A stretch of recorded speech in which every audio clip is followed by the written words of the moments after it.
بسم الله الرحمن الرحيم. ألف لام را. تلك آيات الكتاب المبين. إنا أنزلناه قرآنا عربيا لعلكم تعقلون. نحن نقص عليك أحسن القصص بما أوحينا إليك هذا القرآن وإن كنت من قبله لمن الغافلين. إذ قال يوسف لأبيه يا أبت إني رأيت 11 كوكبا والشمس والقمر رأيتهم لي ساجدين. قال يا بني لا تقصص رؤياك على إخوتك فيكيدوا لك كيدا إن الشيطان للإنسان عدو مبين. وكذلك يجتبيك ربك ويعلمك من تأويل الأحاديث ويتم نعمته عليك وعلى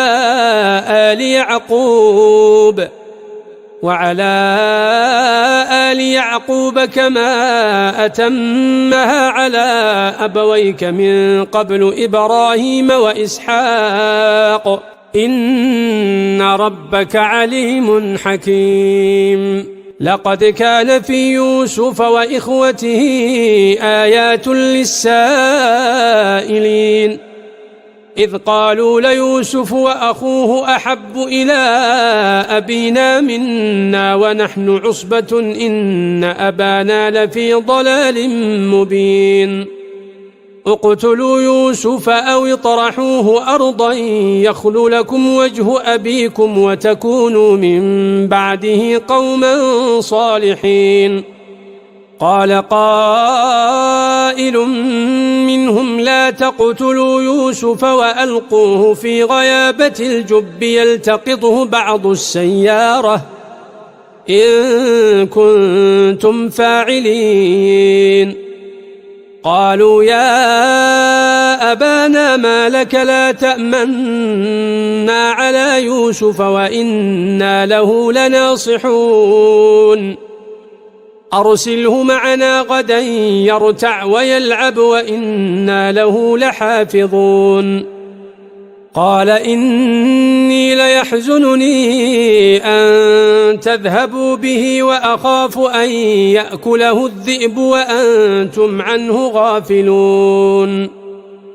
قالوا لئن أكله الذئب ونحن عصبة إنا إذا لخاسرون. فلما ذهبوا به وأجمعوا أن يجعلوه في غيابة الجب وأوحينا إليه لتنبئنهم بأمرهم هذا وهم لا يشعرون. وجاءوا أباهم عشاء يبكون. قالوا يا أبانا إنا ذهبنا نستبق وتركنا يوسف عند متاعنا فأكله الذئب وما أنت بمؤمن لنا ولو كنا صادقين. وجاءوا على قميصه بدم كذب. قال بل سولت لكم أنفسكم أمرا فصبر جميل والله المستعان على ما تصفون. وجاءت سيارة فأرسلوا واردهم فأدلى دلوه قال يا بشرى هذا غلام وأسروه بضاعة والله عليم بما يعملون. وشروه بثمن بخس دراهم معدودة وكانوا فيه من الزاهدين. وقال الذي اشتراه من مصر لامرأته أكرمي مثواه عسى أن ينفعنا أو نتخذه ولدا وكذلك مكنا ليوسف في الأرض ولنعلمه من تأويل الأحاديث والله غالب على أمره ولكن أكثر الناس لا يعلمون ولما بلغ أشده آتيناه حكما وعلما وكذلك نجزي المحسنين وراودته التي هو في بيتها عن نفسه وغلقت الأبواب وقالت هيت لك قال معاذ الله إنه ربي أحسن مثواي إنه لا يفلح الظالمون ولقد همت به وهم بها لولا أن رأى برهان ربه كذلك لنصرف عنه السوء والفحشاء إنه من عبادنا المخلصين واستبق الباب وقدت قميصه من دبر وألف يا سيدها لدى الباب قالت ما جزاء من أراد بأهلك سوءا إلا أن يسجن أو عذاب أليم قال هي راودتني عن نفسي وشهد شاهد من أهلها إن كان قميصه قد من قبل فصدقت وهو من الكاذبين وإن كان قميصه قد من دبر فكذبت وهو من الصادقين فلما رأى قميصه قد من دبر قال إنه من كيدكن إن كيدكن عظيم يوسف أعرض عن هذا واستغفري لذنبك إنك كنت من الخاطئين وقال نسوة في المدينة امرأة العزيز تراود فتاها عن نفسه قد شغفها حبا إنا لنراها في ضلال مبين فلما سمعت بمكرهن أرسلت إليهن وأعتدت لهن متكأ وآتت كل واحدة منهن سكينا وقالت اخرج عليهن فلما رأينه أكبرنه وقطعن أيديهن وقلن حاش لله ما هذا بشرا إن هذا إلا ملك كريم قالت فذلكن الذي لمتنني فيه ولقد راودته عن نفسه فاستعصم ولئن لم يفعل ما آمره ليسجنن وليكونن من الصاغرين قال رب السجن أحب إلي مما يدعونني إليه وإلا تصرف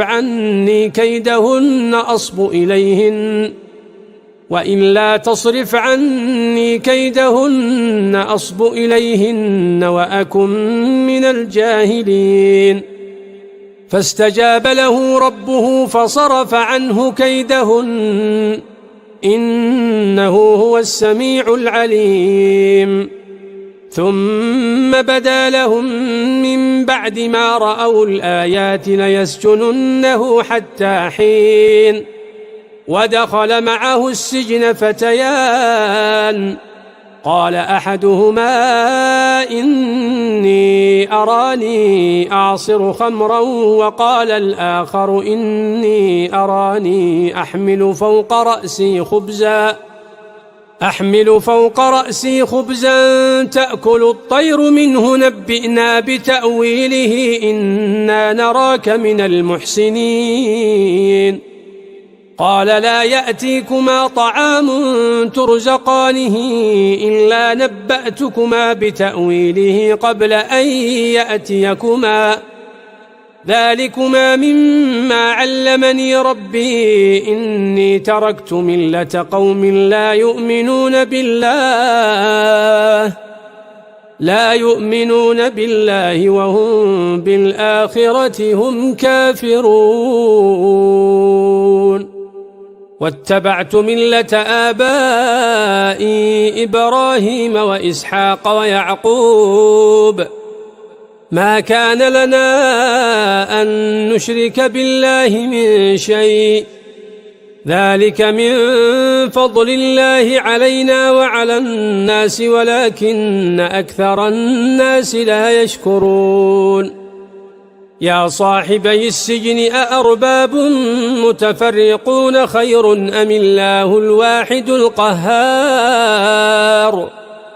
ما تعبدون من دونه إلا أسماء سميتموها أنتم وآباؤكم ما أنزل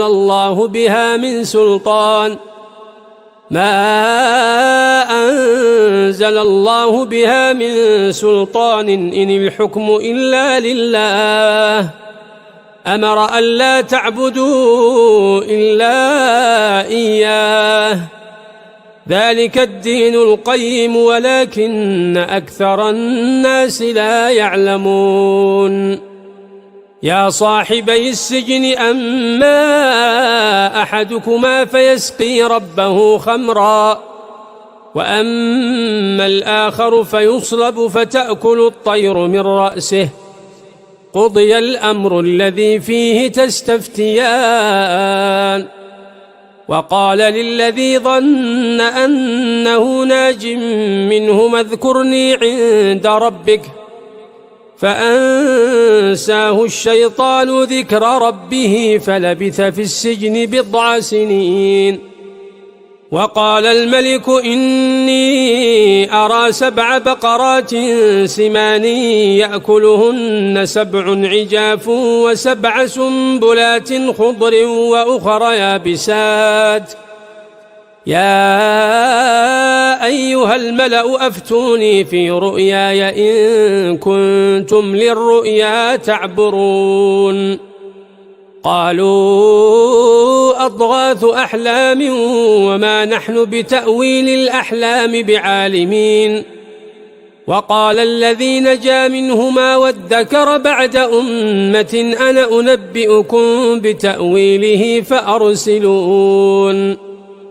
يوسف أيها الصديق أفتنا في 7 بقرات سمان يأكلهن 7 عجاف و7 سنبلات خضر وأخر يابسات لعلي أرجع إلى الناس لعلهم يعلمون قال تزرعون 7 سنين دأبا فما حصدتم فذروه في سنبله إلا قليلا مما تأكلون ثم يأتي من بعد ذلك 7 شداد يأكلن ما قدمتم لهن إلا قليلا مما تحصنون ثم يأتي من بعد ذلك عام فيه يغاث الناس وفيه يعصرون وقال الملك ائتوني به فلما جاءه الرسول قال ارجع إلى ربك فاسأله ما بال النسوة اللاتي قطعن أيديهن إن ربي بكيدهن عليم قال ما خطبكن إذ راوتن يوسف عن نفسه قلنا حاش لله ما علمنا عليه من سوء قالت امرأة العزيز الآن حصحص الحق أنا راودته عن نفسه وإنه لمن الصادقين ذلك ليعلم أني لم أخنه بالغيب وأن الله لا يهدي كيد الخائنين وما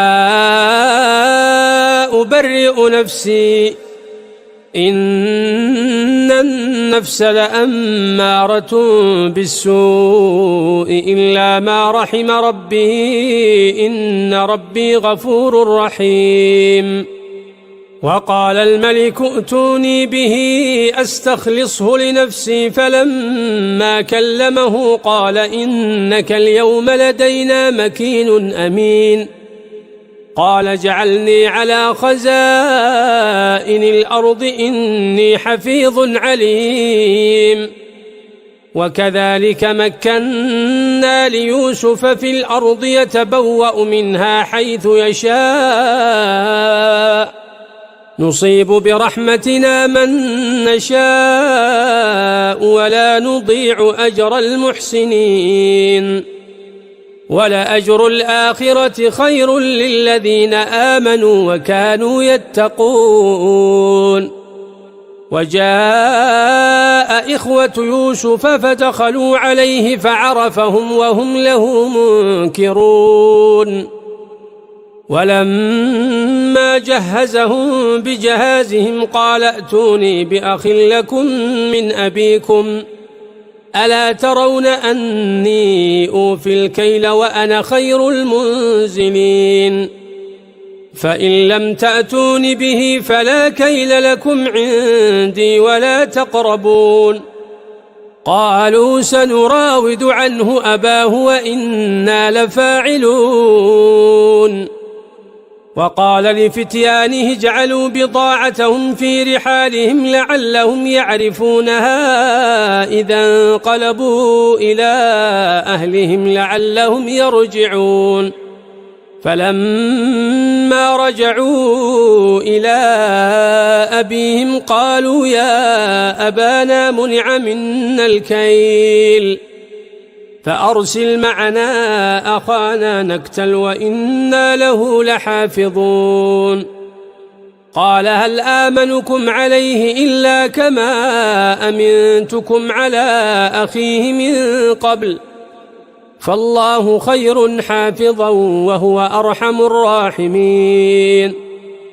ولما فتحوا متاعهم وجدوا بضاعتهم ردت إليهم قالوا يا أبانا ما نبغي هذه بضاعتنا ردت إلينا ونمير أهلنا ونحفظ أخانا ونزداد كيل بعير ذلك كيل يسير.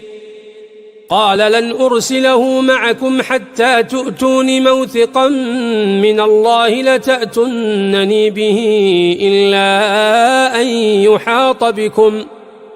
فلما آتوه موثقهم قال الله على ما نقول وكيل. وقال يا بني لا تدخلوا من باب واحد وادخلوا من أبواب متفرقة وما أغني عنكم من الله من شيء إن الحكم إلا لله عليه توكلت وعليه فليتوكل المتوكلون. ولما دخلوا من حيث أمرهم أبوهم ما كان يغني عنهم من الله من شيء إلا حاجة في نفس يعقوب قضاها وإنه لذو علم لما علمناه ولكن أكثر الناس لا يعلمون. ولما دخلوا على يوسف آوى إليه أخاه قال إني أنا أخوك فلا تبتئس بما كانوا يعملون. فلما جهزهم بجهازهم جعل السقاية في رحل أخيه ثم أذن مؤذن أيتها العير إنكم لسارقون. قالوا وأقبلوا عليهم ماذا تفقدون قالوا نفقد صواع الملك ولمن جاء به حمل بعير وأنا به زعيم. قالوا تالله لقد علمتم ما جئنا لنفسد في الأرض وما كنا سارقين. قالوا فما جزاؤه إن كنتم كاذبين. قالوا جزاؤه من وجد في رحله فهو جزاؤه كذلك نجزي الظالمين. فبدأ بأوعيتهم قبل وعاء أخيه ثم استخرجها من وعاء أخيه كذلك كدنا ليوسف ما كان ليأخذ أخاه في دين الملك إلا أن يشاء الله نرفع درجات من نشاء وفوق كل ذي علم عليم. قالوا إن يسرق فقد سرق أخ له من قبل فأسرها يوسف في نفسه ولم يبدها لهم. قال أنتم شر مكانا والله أعلم بما تصفون. قالوا يا أيها العزيز إن له أبا شيخا كبيرا فخذ أحدنا مكانه إنا نراك من المحسنين. قال معاذ الله أن نأخذ إلا من وجدنا متاعنا عنده إنا إذا لظالمون. فلما استيئسوا منه خلصوا نجيا قال كبيرهم ألم تعلموا أن أباكم قد أخذ عليكم موثقا من الله ومن قبل ما فرطتم في يوسف فلن أبرح الأرض حتى يأذن لي أبي أو يحكم الله لي وهو خير الحاكمين. ارجعوا إلى أبيكم فقولوا يا أبانا إن ابنك سرق وما شهدنا إلا بما علمنا وما كنا للغيب حافظين. واسأل القرية التي كنا فيها والعير التي أقبلنا فيها وإنا لصادقون. قال بل سولت لكم أنفسكم أمرا فصبر جميل عسى الله أن يأتيني بهم جميعا إنه هو العليم الحكيم. وتولى عنهم وقال يا أسفا على يوسف وابيضت عيناه من الحزن فهو كظيم. قالوا تالله تفتأ تذكر يوسف حتى تكون حرضا أو تكون من الهالكين. قال إنما أشكو بثي وحزني إلى الله وأعلم من الله ما لا تعلمون. يا بني يذهبوا فتحسسوا من يوسف وأخيه ولا تيأسوا من روح الله إنه لا ييأس من روح الله إلا القوم الكافرون. فلما دخلوا عليه قالوا يا أيها العزيز مسنا وأهلنا الضر وجئنا ببضاعة مزجاة فأوفلنا الكيل وتصدق علينا إن الله يجزي المتصدقين. قال هل علمتم ما فعلتم بيوسف وأخيه إذ أنتم جاهلون؟ قالوا أئنك لأنت يوسف؟ قال أنا يوسف وهذا أخي قد من الله علينا إنه من يتق ويصبر فإن الله لا يضيع أجر المحسنين.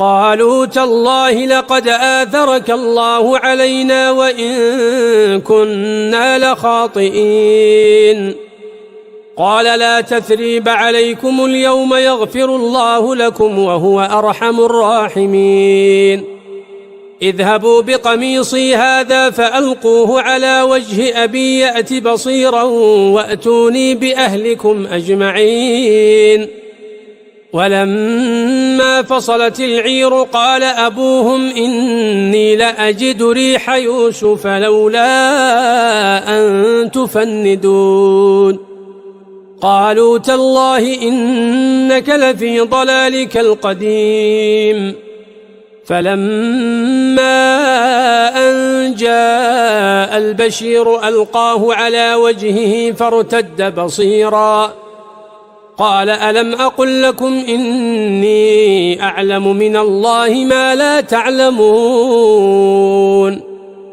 قالوا يا أبانا استغفر لنا ذنوبنا إنا كنا خاطئين قال سوف أستغفر لكم ربي إنه هو الغفور الرحيم فلما دخلوا على يوسف آوى إليه أبويه وقال ادخلوا مصر إن شاء الله آمنين ورفع أبويه على العرش وخروا له سجدا وقال يا أبت هذا تأويل رؤياي من قبل قد جعلها ربي حقا وقد أحسن بي إذ أخرجني من السجن وجاء بكم من البدو من بعد أن نزغ الشيطان بيني وبين إخوتي إن ربي لطيف لما يشاء إنه هو العليم الحكيم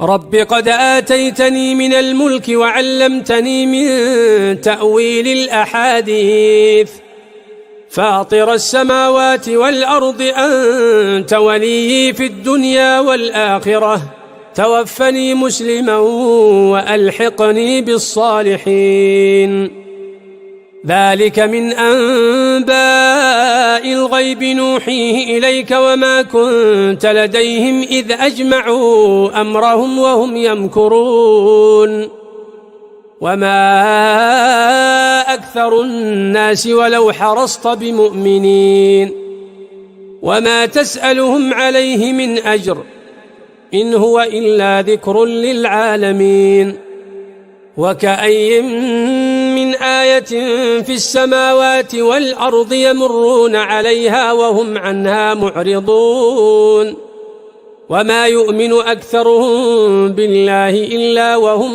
مشركون أفأمنوا أن تأتيهم غاشية من عذاب الله أو تأتيهم الساعة بغتة وهم لا يشعرون قل هذه سبيلي أدعو إلى الله على بصيرة أنا ومن اتبعني وسبحان الله وما أنا من المشركين وما أرسلنا من قبلك إلا رجالا نوحي إليهم من أهل القرى أفلم يسيروا في الأرض فينظروا كيف كان عاقبة الذين من قبلهم ولدار الآخرة خير للذين اتقوا أفلا تعقلون حتى إذا استيأس الرسل وظنوا أنهم قد كذبوا جاءهم نصرنا فنجي من نشاء